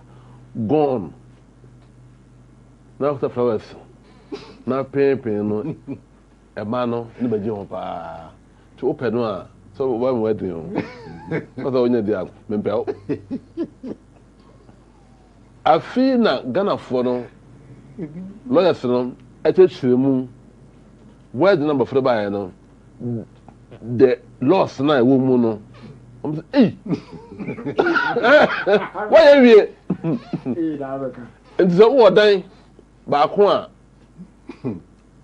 awje ba mo chem oba na half na half I'm say eh sa o wa na untumi ntwempra enka ba no ho I saw no ba no what accounts that's a kwacha minimum kura no afa minimum pay bia ni fi o tasako afa $2 million no echem 2 oba no $1 oba no koye and oba no be boutique kase pa bie o miezeng afa apa no free prayer no something team nti man say well no the woman ye man dey enim nti ne de bidaro adu ye ho sana internet no nso no aba minya call from minya call so come how are you? I'm fine. This date is your birthday. So am I lying? Yeah. Okay, we have a cake for you. Hey, what you mean? Opa, me nkasa. Ah, me the cake na ma Uber. Na mo site concession site ko grobiti. Ah, boy, the cake no, all the about. If you deal, Opa, I'm saying, boys no, I'm the cake no money. I'm just gonna say, what's your name? My name is Yvonne. Yvonne, let me ask you. I don't know who said birthday. I said, oh, I'm saying like. And me. Any problem? What are Blanche? Also Blanche. Wow. Do you know me? I said, I know you. Yes. Okay, tell me. I know you. Of Osu. I said, it's okay. My mother told with him. Told him now. I said, no, she. They want to meet me. Yes. Can be possible. Okay, tell me. Yeah. And ayeka yeah and then so I saw kan na my din sa na I'm on food nim I'm on from here no nim onu say bronina nim de na aba na odo we aba na me use bi agina wa chire no onim cause o man padi ma hama abaka say o petumi bi that tapu obia conversation, right? Nti nka sancho. Ya to me no. Na say ya. Amon phone ni mo. Amon phone ena. New phone na ba no. Ofa. Me ye me free twifu ye man. Twifu ni katwi. Me nticha na no. Wo se pesa onu e de edidwa. I say odi phone no to kasa bia ayo me kan avarizai o hmenim o say ni phone e chem say o say to say afi na ba o ni kasem yeah phone say ba no afi na start ya e ba enti no ukọ Europe si a obi ye ha ofre Antigua Bermuda o shia China ni so me business no o say China no ni gina ye interpretation ma eye nyiram nti o ka no a na wa chema chewa Antigua Bermuda language o fa kumi o he fa ba no so chema che no aye easier nti mobile net no no e control ya se no we won ba hu zem o ba go yo aso no ba o de wa mi o ya we wo bi abla bono wo bi abla bono ye ba ye mran je le ba and Amazon business marketing get ye TV so TV with you I go for more and online TV. Online, over. And they say, Obi Ameso TV programs, ewo, ni phone so. Over. Say, Obenya time abetra, a year because no work. Officer Juma be or Quacoye, over. Into say, oh, yeah, Obe. Over new, yeah, oh, is that a why I'm sabre and no one no crack. Yes, run here, because anti-class is bad. One of them can say a bar no food. Yeah, now names a technology that I did. And you know, what did they want to say bar? Me told them. How got that? I was saying, I'll print I know now because you say anti-class. And then I was one who said technology. I feel now my solution. Let's look fate. Out home. I feel now my solution. Sir, dear. Oh, it's train.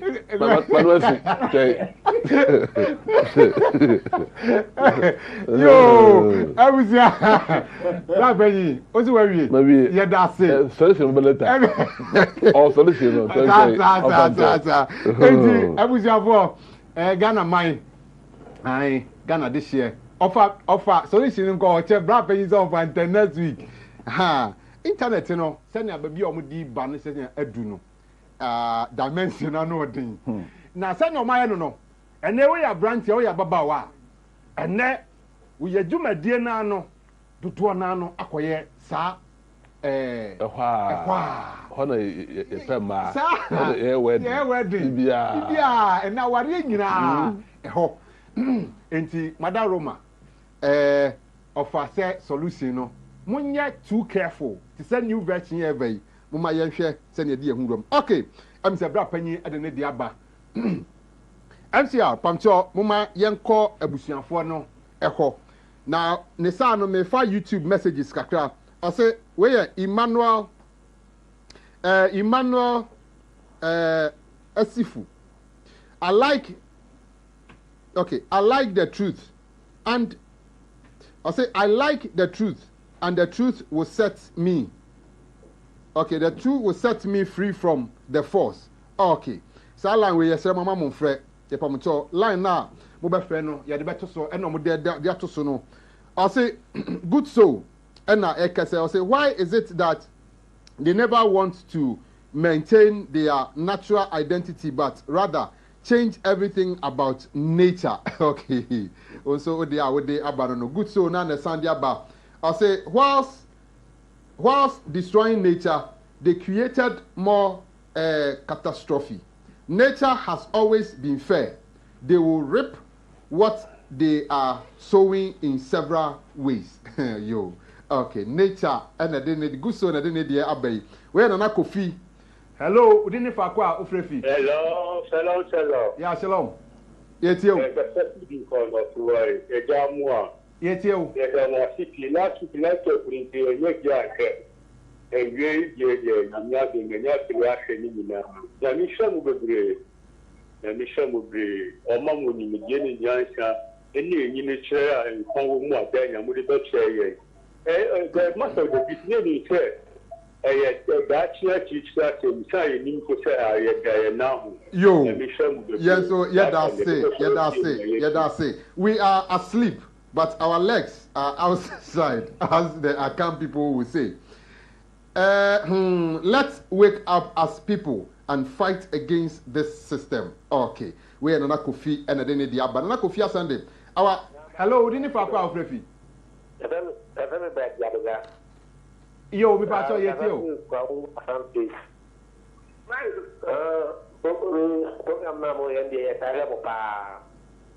I said, I'm moving to any of the picture I say, although Mark of the beast only. If you phone, I get a boot no one ever. There won't be any.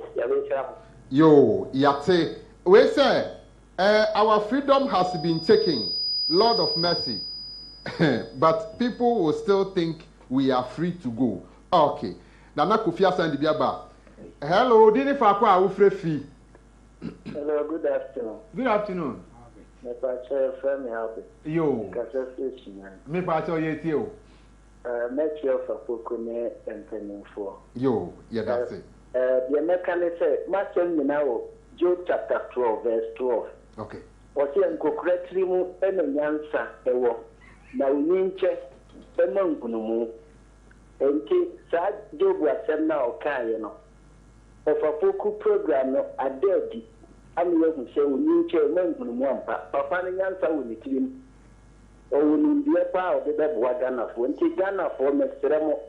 Politics and outdoors so. MPP and Cinnamon fan to her. Namunti of Apuku. Never boying. Yeah, that's say. Our freedom, okay, we say this man must be studied in our universities. Wafa dology. Yes, near wafadology. AKA Information Minister. Hello,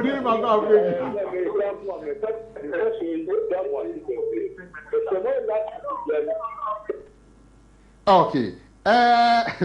Near Mr. Albert Kaya no Kagana Yenina yet Sia and Kebabwa Yipa. Hello, Dini Fakwa Frefi. Hello, good afternoon. Good afternoon, sir. Me pacho yeti o. Fire to Kupa, the commercial bar, but someone can't. Yo, I was not being sent to follow star. And I didn't come on and take my father, the other back. I'm a church, and get me up for anything. Yo, yada say, and it would the abba. We say, oh, one more friend line, wame. We say, Eja Noah na 33 ne Eja Noah opam shen no inti ebi before ye den ni inti yetena ho aye se abronoma se yebe ko suku mu ma yen keka ye ho na mere bonida yi eda ye anim mo yen nkofa tete atempon no na yen njai se presi no from Sofumame swag Sofumame pa cha me ne michi no emaye hello dini ba ko a ofrefi Every good fee, but every dumping. Okay, but so you too. About Fashifa, or the beer, and she has known the mark of the beast. Then talk off for it that make it here. Yes, I say, for my more information, you do the social. Then I gave myself an head in 18 years. And I'm myself very right. Let's go back like okay, yo, yeah, that's it. Hello, good afternoon. Wake up, Africa. Hello, dini fakwa ofrefi. Hello, dini fakwa ofrefi. Hello. Dini fakwa ofrefi. MC Abacho mo hwe me speaker na ma me why. Now, hello, good afternoon. Wake up, Africa. I really admire your program. Please, I want to know. Hello, dini fakwa ofrefi. Afternoon. Afternoon, sir. The Professor Kotia Seminava. Okay, me part of Israel. I chance from this unto China, only China, ni a yejma. Ampa, because maybe a mechanic, because China, ni yejma man. Obrana meant China Casa. To read the phone. Now, I think more effective phone, also make a busu. The Casabu phone super. Within some seconds, now the phone actually. Na message aba asamna me chen no we yi ma no we say e no wa it the voice can e no prefa e no ke we say e me mo the pass bi na the chance me here pass ni kan bro fu da channel no on table for no recruit that no ti na fu na translate pass na me here no da dia ma me ne yakoto pass ni la be shi Yo, yeah, that's it. Please, I want to know if the deal that US said Ghana should sign as the national security data release deal. Can it be said to be some part of the NWO policy? This is Polo Kobe from Kwewu Nkoko Kofi Dede. Yo, hello, didn't I call Prefi? Hello, yeah.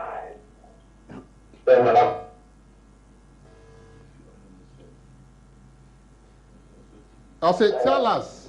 Hello, didn't I call Prefi? Tell us, is Mr. Poku Dankwa part of TIFS, and does he have background in history, political science, and information studies with library studies? We are questioning Obisa.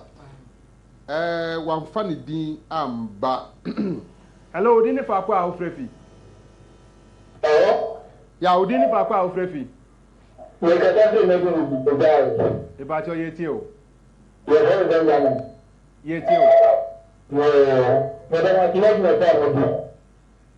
Mama, I will say, well, if I show my papa, my papa there, we are saying, we're not going to share.